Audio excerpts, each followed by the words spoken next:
Words are power, words are magic, words are fun, words are sexy, words can move you to tears, words can make you laugh, and words can do everything.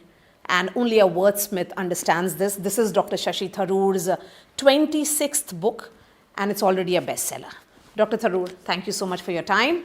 Nice to meet you, Marya, again, but it's only being launched today as we speak. Dr. Tharoor, in terms of your 26th book, you're coming back to words, and you have woven together what is clearly language, literature, and culture in narrative.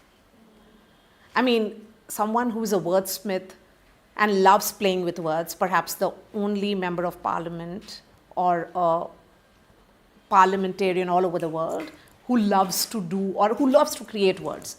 What made you write this? Well, long and complicated story, Marya. First of all, you need to have come back to words, but I've never left words. Words have been with me throughout. After all books are made up of words, so to that degree, words are there. But a book about words is the first time I'm doing it. And I was hesitating a little bit when my publisher suggested it, because I just thought, do I really want to be saddled with this reputation of being sort of some sort of etymological egghead, just stuck with words all the time? But the truth is that in some ways, it seemed to be fun. Actually, this whole idea of writing about words started with, I had done a very lighthearted book, sort of with just one word per page descriptions, and it was called Tharoorosaurus. It was published a few years ago and did well, and people liked it and so on. So there was some pressure on me to do another. Meanwhile, a newspaper in the Gulf, the Khaleej Times, asked me to do a weekly column on words. And I sort of rather rashly said yes. I don't know how to say no, which is a big problem in life generally. But also I thought it might be fun and easy to toss off every week. It turned out to be a little harder work than that. But then I'd done that for a couple of years, and I thought, why not add to them, merge some, delete some, change things around, and create a book instead that will last longer than a weekly newspaper gets thrown out on the Sunday night or whatever. In the Gulf, it's Friday. I thought maybe it'll be a good idea to try and write a book out of this. So I put everything together and had a little bit of fun doing that, because the idea was to communicate the value of words to people who enjoy it. Never words for their own sake. Words only matter depending on how you use them and for what purpose you use them. And so in politics, I always thought words mattered, because words are the vehicles of your ideas, your beliefs, your thoughts. And that's the spirit in which I approach this whole challenge. And what draws you to uncommon words? Well, look, it's not, first of all, sometimes, as with my notorious tweet about a certain libelous TV program, I didn't actually think that the words were that uncommon. It suddenly, you may remember I was really very incensed by a particularly nasty show some years ago, and I tweeted something along the lines of, what was it? Something along a farrago of misrepresentations, yes, distortions, and outright lies, broadcast by an unprincipled showman masquerading as a journalist. This was my tweet. I actually didn't know that any of those words was not known, because these are all words I've been using since my debating days at St. Stephen's College. And frankly, it was not uncommon in those days in college debating to play around with words as part of the sort of whole process of repartee that occupies college debaters. I remember once, not me, but there was a rather brilliant debater from another college.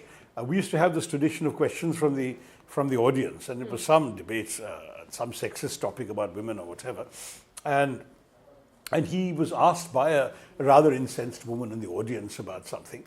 And he replied, he didn't have a good answer otherwise in terms of stuff. He just replied, "Madam, we're trying to be logical, not biological." That was the kind of thing people did in college all the time. So I didn't think that my tweet was going to surprise anyone. To my utter surprise, the Oxford English Dictionary found itself tweeting a few hours later that they'd seen an unprecedented search of 1 million people looking up the meaning of the word farrago, and they were mainly from India. And what's more, apparently, no one had looked for more than 6 or 7 times a day for the preceding 25 years or whatever for that particular word. And so that's how suddenly I got this reputation for being, and I think a rather inflated reputation for being some sort of outsized vocabularists. And there were lots of memes and jokes and people pulling my leg and everyone doing everything from sort of extremely wordy sort of descriptions of how to make bhel puri and claiming that Shashi Tharoor said it, or issuing Diwali greetings with huge cumbersome words and saying Shashi Tharoor greeted me on Diwali, and became a kind of, and then after a while I thought, either you start resenting this and react in a sulky or surly manner, or you just decide to take it in stride and go along with it. So I started going along with it. And then the thing happened that I remember I wrote a book called The Paradoxical Prime Minister, and the publishers, Aleph, wanted me to tweet that the book was available. And I thought, rather than just tweeting that the book is available in a picture of the cover, which all the other authors are doing, I said, this book is much more than a 480-page exercise in floxinosi nihilipedification. But I also gave the definition that floxinosi nihilipedification is a word that translates into the act of estimating something or someone as worthless. So I was trying to say, I'm not saying with a book like this that I'm just discarding the Prime Minister as worthless. On the contrary, it's a more complex analysis and you might enjoy reading it. And it had the desired effect. Suddenly, little kids were being forced by their parents to mug up the word floxinosi nihilipedification. And for many months thereafter, I kept having, wherever at parties, at events, at receptions, little kids being brought out to me saying, tell Uncle floxinosi. So it just became kind of a rage. No, it just became part of the sort of an extra dimension of my image, to answer your question. So, wordcraft. How does this interest, particularly in etymology, inform your writing and choice of words? Look, I've always felt that words define thoughts. I mean, a thought remains inchoate in your head unless you can find the words to express it. Whether you're doing it on television, Marya, or I'm doing it in a newspaper column or in a book, words are the vehicles for one's thoughts and ideas. So there's absolutely no way that you can do without words. And the question is, what kind of words? What do your words say about the thoughts you're trying to convey? I definitely do not believe that big words or difficult words, or as you put it, uncommon words, are preferred. On the contrary, I prefer the opposite, because I do believe that as far as communication is concerned, the most important thing is to be understood by your audience. And in a country like India, where we have people who speak so many different languages, where even the levels of comprehension of English vary so much from one person to the next, it's very difficult to strike the right note. So something which may work well when read in a serious newspaper or whatever may defeat an unwary listener who hasn't had that kind of language. But that's the challenge you're constantly trying to find. This fascinating etymological discoveries, if I may say, does it have to do with research? Yeah. So, I mean, the chapters about things like, words that have come into English from German or French or Japanese or whatever, all of that, of course, was research, but in many cases I was familiar with the words. It's impossible not to be aware of some of these words because you come across them in your normal reading in English language. So, I mean, for example, the German word Schadenfreude, which means something like taking malicious pleasure in other people's misfortunes. Now, that's a word that's very commonly used in English. The irony is there is an equivalent in English, but no one uses it in English. So there's a word called epicaricacy, which means the same thing, and which is derived from Greek. Schadenfreude is German. But the English themselves in conversation prefer to use the German word. So how can you not know it? And then, so I've got a little chapter about words that have come into English that way. Zeitgeist, leitmotif. These are all German words that you actually find yourself using in English quite unconsciously. French even more, because the English are the descendants of the Normans who crossed over into England, that defeated William, William the Conqueror defeating King Harold in England, 1066 and all that. And then they merged with the local population of Anglo-Saxons, and the English language therefore had a lot of French Norman influence. So all of these things I found fascinating because I'm interested in history and I'm interested in words, and the history of words therefore becomes fascinating to me. Yes, and you've also reflected what is visibly the cultural and historical shift. Yeah, so I mean, for example, the whole chapter on Indian English. Yes. What is Indian English? Is there one such thing as Indian English? Is some of it just bad English? Is some of it simply legitimate for us to do, even if we are saying things that a Westerner or an Englishman or an American would not say the same way? And I robustly defend that, because just as there are expressions in Australia in English or in America in English that are not the same in England, why can't there be expressions in India which are not the same in England? Why is it suddenly less legitimate because the BBC wouldn't use it? It may not be appropriate for an author who has, published 26 books to answer this question, but nevertheless, I'm going to ask: are there writers or authors that have forced you to go back to, thesaurus or dictionary? Very rarely. And that's partially because I've been reading indiscriminately and widely and extensively since my very, very young days. I was an asthmatic child, Marya, and in India, to be asthmatic, unable to sleep, unable to go out and play with your friends, unable to do anything but sit up, and there's no TV in those days, no Nintendo, no PlayStation, no laptops and no mobile phones. The only thing I had available to me were books. And so I read, and I was the eldest child in the family, so I didn't have my older sisters or brothers, any of them, and therefore I had to borrow my parents' books to read. I would often in the bedroom, surrounded by my parents' books, I would be reading words that I couldn't fully understand. But you come across the same word 3 times in 3 different books and 3 different contexts, you'll get the meaning and even the nuance, its usage very quickly. So I rapidly outgrew the habit of looking up words because the sense became very clear to me.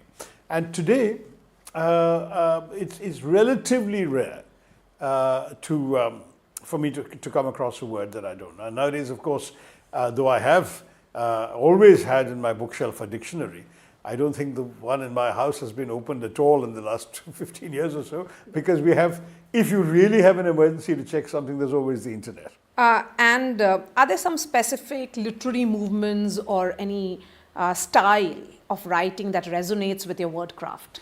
No, what I write instinctively. I honestly feel the way you write is as the way you speak or the way you think. It's just natural. It's the way the words come into your mind and come out of you.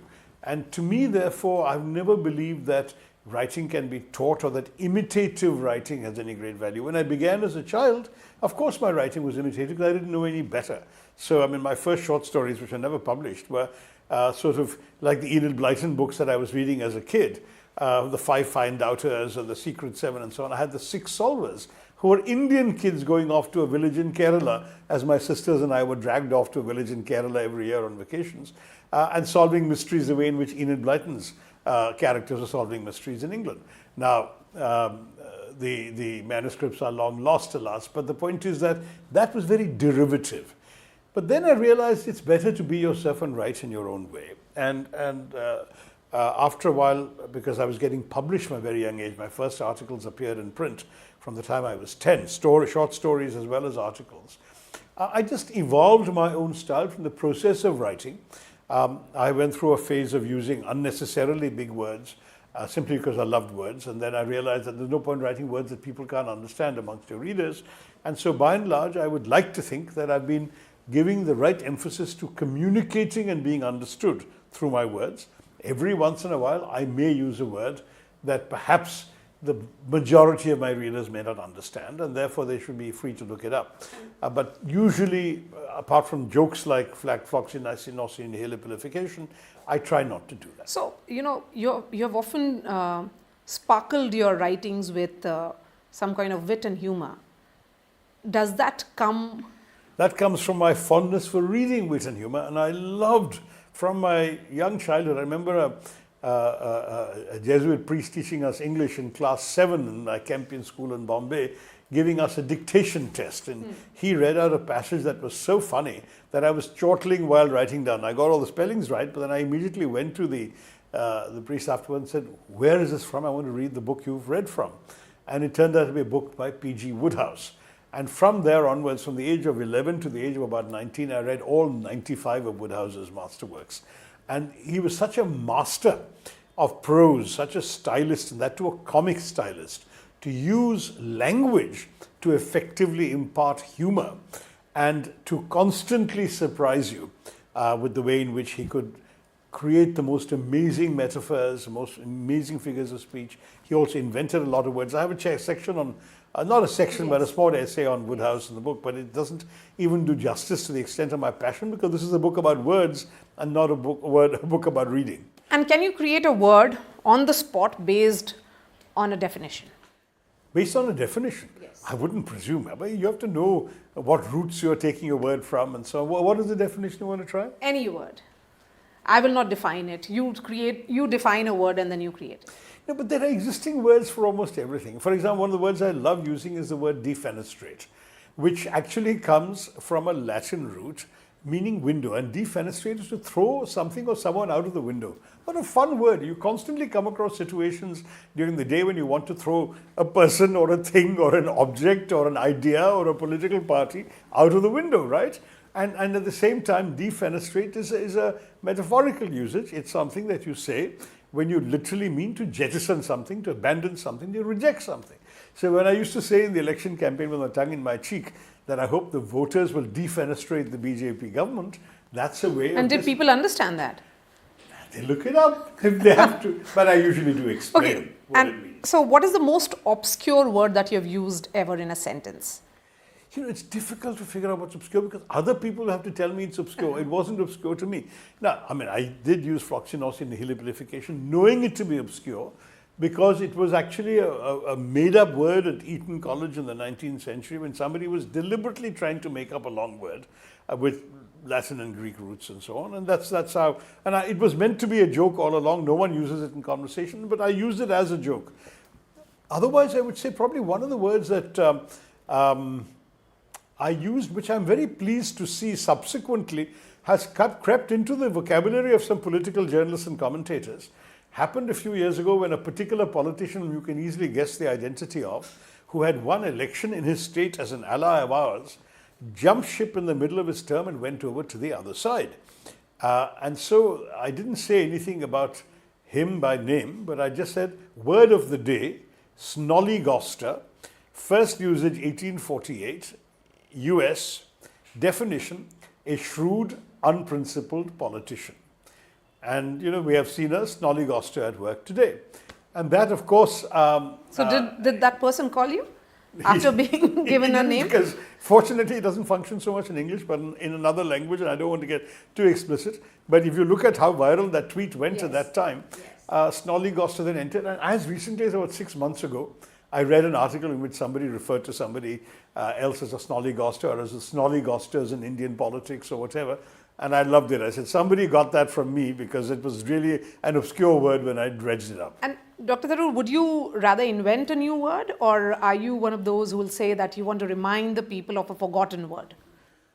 Yeah, it's more the latter. Largely because it's almost impossible to invent. Every human thought, emotion, idea has been thought of by somebody in some language. So it's more important to discover it and find a way of using it. Though I must admit that I thought I had invented the word prepone when I was in college way back in 1972.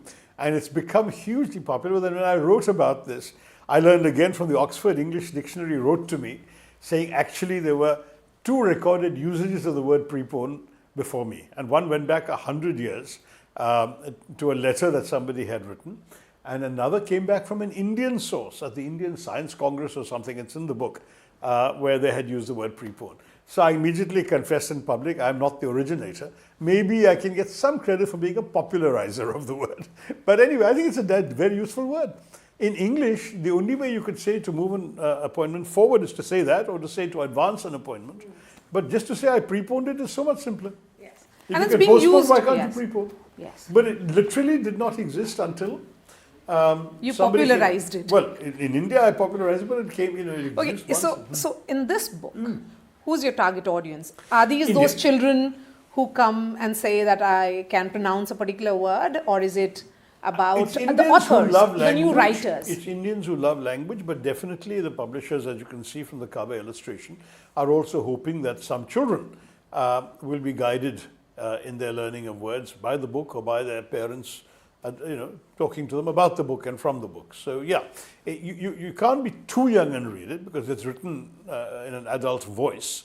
And it can be read by adults without feeling anyone is talking down to them, which if an adult reads a children's book, you often feel, why are they talking down to me? So this is written very much for other English-speaking adults. But it can certainly also be helpful to young people. So it's more of a language learning tool that you're giving to? It can be, but it's sometimes just a pleasure. If somebody who already is very comfortable with the English language but enjoys the language, you're bound to come across some stories in the book, anecdotes, word origin stories, whatever, that you didn't know. Because even I, in researching them, found things that I didn't know. So why not dip into the book for that kind of joy? Dr. Tharoor, let's end this conversation with something that I asked ChatGPT. And I asked the specific question that how is Dr. Tharoor known? And then it came that his writing style is characterized by depth and nuance. And then it said, he explores complex ideas with clarity and sophistication. And then it went on to say that Dr. Tharoor's love for words is evident because you have created a lot of obscure words, including thixotropy. I didn't. That is not a word I've used. And rhodomontade. Rhodomontade I did, but I used it in order to say that I don't use it. In other words, I said I prefer direct words that can be clearly understood rather than the most obscure or rhodomontade ones.